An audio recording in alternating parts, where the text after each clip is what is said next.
everybody. This is almost a cool story, Chlo, but I don't know if I want to make it a cool story, Chlo, because we already just had a super serious cool story, Chlo, and I don't want to do two cool story Chlos that are super serious in a row. So let's just call this cool anecdote, Chlo. That's terrible. I'm firing myself. First of all, I want to thank everyone for the amazing freaking response that I got to my last video.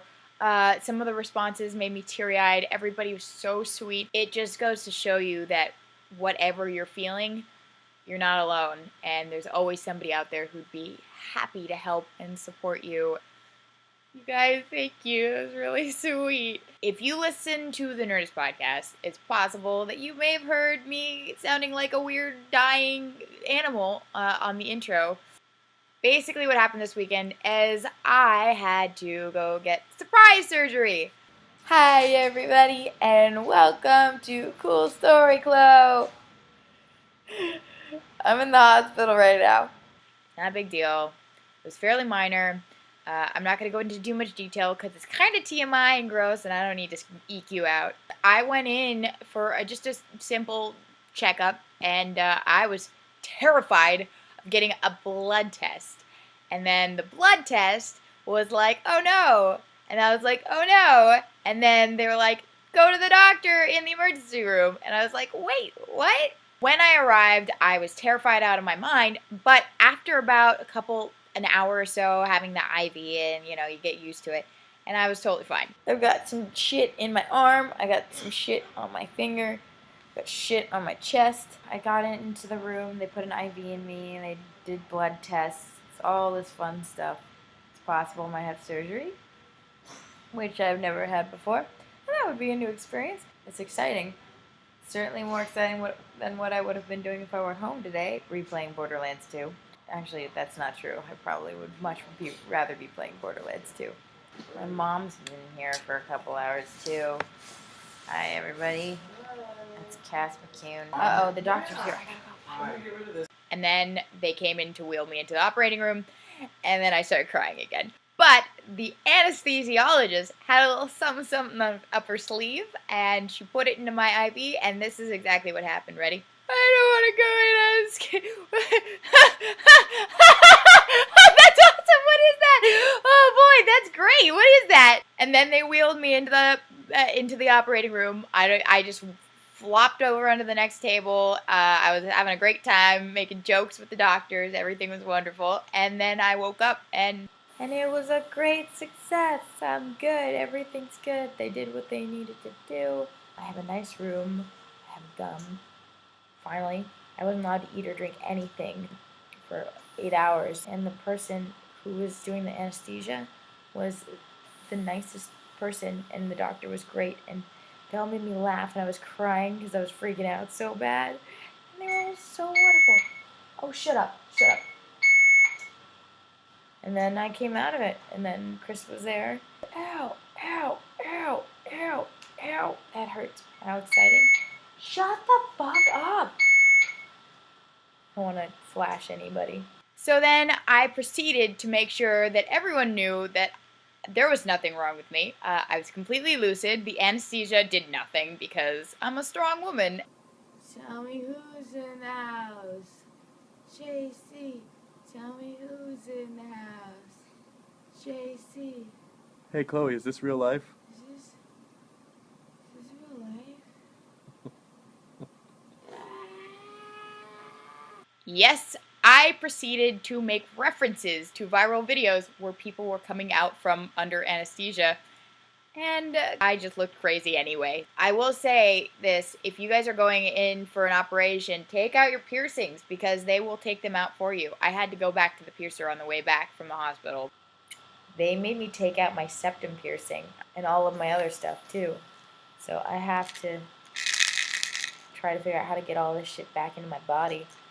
Literally going straight from the hospital to the piercers so I can get stuff in there before everything closes up. But that is such a minor complaint. The experience was incredibly humbling. It was a fairly minor surgery, so it's not a big deal. But the fact that everything went perfectly without a hitch and I had amazing care and I was at one of the best hospitals, and I have health insurance. And I have wonderful friends like Michelle Morrow, who brought me chapstick and a little note while I was under, and Bruce Monick and Keith Monick and Diane Monick, the whole Monick family. They moved a shoot for PPLG, this web series that I'm doing, to a different day so I could have an extra day to recover from surgery. They took such good care of me when I was back on set. I mean, just wonderful people. And I'd love to thank my mom, who, we haven't always had the best relationship, but she was there the whole time, and she was so sweet, and she took care of me. And we put our differences aside, and I feel like we have a much better relationship now. And then, of course, I want to thank Chris, my amazing, loving, sweet boyfriend, who, the minute he found out I was in the emergency room, I kept it from him so he could get through a show without worrying. And then he showed up 5 minutes after I told him and just held my hand and just stayed there as long as he could. And then overnight after the surgery, slept at the foot of my bed. He had a cot at the foot of my bed and stayed in the hospital, and had to get up at 7:30 in the morning and go straight to work from the hospital. Without that guy, he saved my ass. And Chris, if you're watching this, I love you very much, and you're perfect. Except for when I'm trying to mine stuff and you walk right in front of my pickaxe. But I still love you anyway.